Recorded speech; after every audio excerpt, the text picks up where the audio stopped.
I'm just curious, is anybody surprised that liberals once again jumped the gun on this?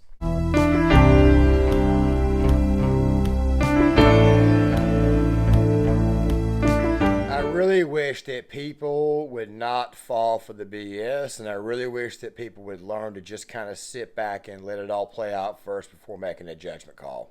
Now, ladies and gentlemen, everything that I said to open this video, I almost committed the exact same error because, quite frankly, we are human. There are people out there who get things wrong, and of course, I'm talking about this story out of Monterey Park, California, where an individual shot 10 people. Obviously, as far as a tragedy, it's tragic, as far as should not happen. But we got a few things we got to talk about. However, what I did not know before I started looking at this story was that the individual, the shooter, who is dead now, by the way, actually tried to stop at another location and tried to repeat the same performance he did before. Now, guys, I have said for a long time that these mass shooters and whatnot, this right here is not a gun problem. As a matter of fact, the very first thing that people decided to do this time, talking about Adam Schiff, talking about Chuck Schumer, talking about the liberals and the liberal media, the very first thing they tried to do, however, was pin this on white supremacy, which shocked me because they thought that, well, a white guy went out here and shot a bunch of Asians when that right there is not the case. It was an Asian man who shot a bunch of Asians. Now, guys, like I said before I hopped up here to talk about this, I almost got this right incorrect. I was almost about to throw this entire story out there and it was going to be released tomorrow. I was just going to leave it alone. Of course, I oftentimes will do that to see if anything needs to be changed. But then again, at the same time, with the stuff that I've got to do later on this afternoon, this is the reason why this video is being released on Tuesday.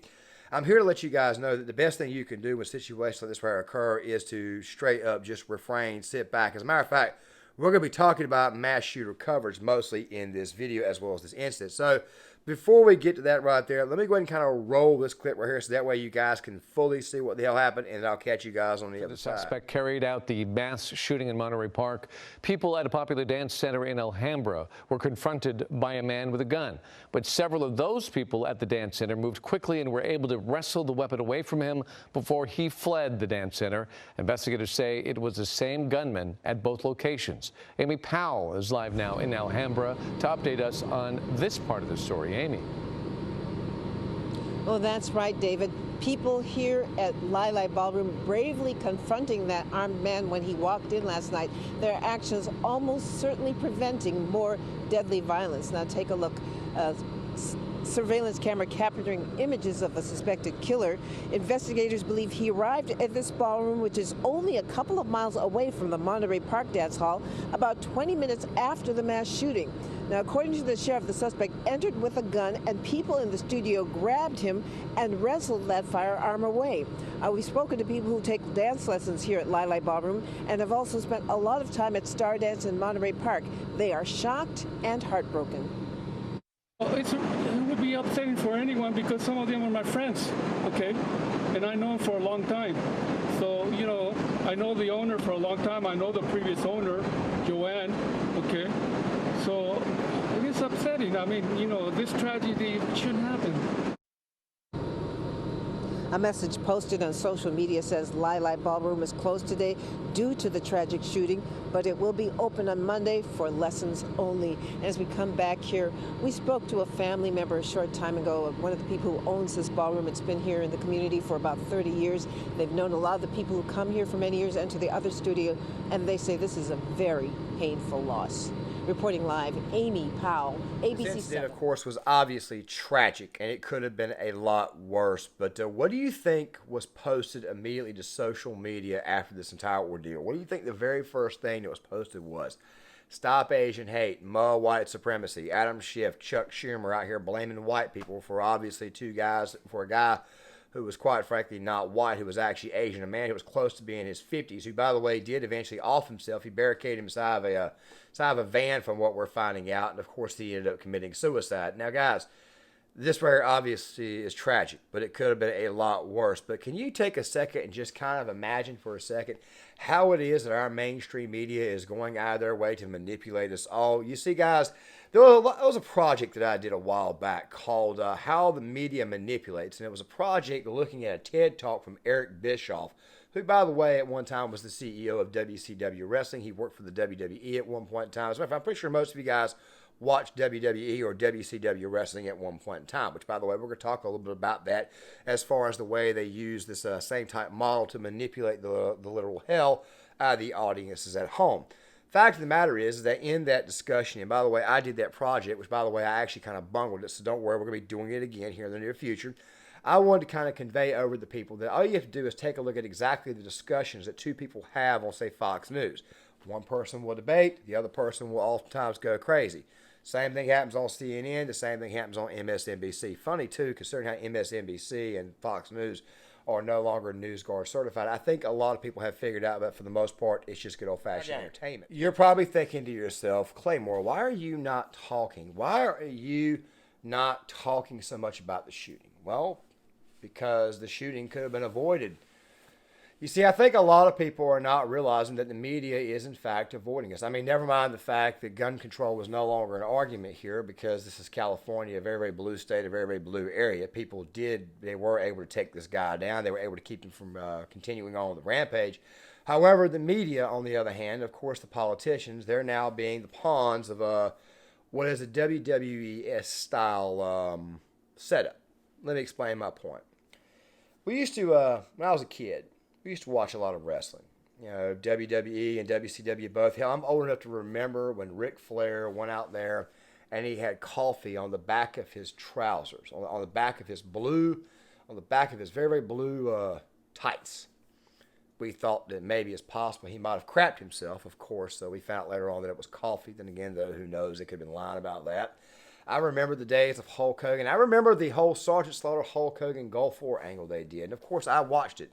And I didn't realize until I was about 12 or 13 years old that all of it was just this great big giant work. Obviously, the men in the ring, they're doing their part. People do obviously get hurt. But the backstage politics and stuff are very, very much real. I kind of agree with Jim Cornette when he said there's nothing fake about it. It can be manipulated. It can be scripted. It can be choreographed. And, of course, but the backstage politics obviously still exists. And that right there is obviously what's going on. You see people use reactions and they use the BS that you see on TV. They push it out there like it is the Attitude Era in WWE. That's what the hell they are doing right now. They are doing it as a strategy to get everybody in the whole world arguing with one another. I mean, the vast majority of these people who started sending out Stop Asian Hate automatically assume, because they've been programmed so much to think that this right here is white supremacy, when the mainstream media has told you it was white supremacy, that they automatically assumed that was a white person who committed this crime, when in fact it actually turned out to be an Asian male who did this crime. Number one thing that should occur when a mass shooting happens, or a shooting like this right here does happen, the first thing that should be done is the story should obviously be reported, but nothing should be reported as far as details until you have the freaking details. You see, when people see things like this, they automatically assume that it's white supremacy, or the gun was at fault, even though they don't seem to realize there was a person standing behind that gun. There was a person holding that gun, a person holding that tool. You see, guys, and I want to go ahead and make this point right here. You see, I made a video the other day, and this is how I know. This is how everybody should know that it's all one great big giant game. This is how people should know. By the way, this game is real because obviously real people died in this instance. But here's the thing that you need to understand. The other day, I did a video on Gear Issue 33, my second channel. By the way, I'll link that video in the description box for you guys in the comment section, about Geraldo Rivera's AR-15 fail. And I talked about how it was that Geraldo Rivera had been in the media since the early 1970s. Hell, probably even the late 1960s. He's probably been around even longer than that, his old corroded ass. He's like 70, 80 some odd years old. He claims he votes Republican, but he's obviously very, very much a lib. He's never been outside the city of New York. He's always, the most he ever does is he may go somewhere like, say, Miami. It's always a bigger city. He's never there no more than a day at a time. He doesn't get to actually speak to people who are working class or real people, just people in the cities. That's what Geraldo does. It's how he's always been. But this right here is a guy who's been in the news industry for about 50 some odd years, and I'm pretty sure that he has heard the discussion every single day that the AR-15, which by the way was not used in this instance, the AR-15, he said it stood for automatic rifle or assault rifle. Yet the definition, and yet there's even, the internet has not even changed the definition. It stands for Armalite Model 15. This guy for 50 years has gone out of his way to profess that this weapon stands for automatic rifle, but yet it stands for Armalite Model.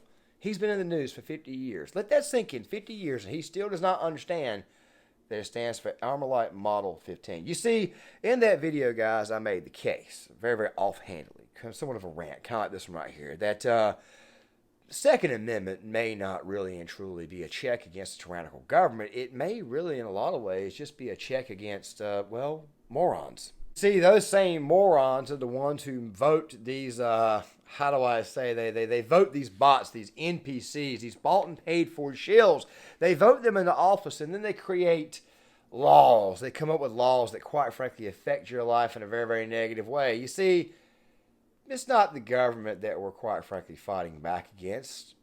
It's the idiots that we're fighting back against. I just figure I would just throw that out there, that while this right here is a tragedy and while this right here is very, very real, you shouldn't be surprised that people decide to jump the gun and scream, oh, my white supremacy, or my, the gun's at fault, even though it's a very, very blue state with extremely restrictive gun laws.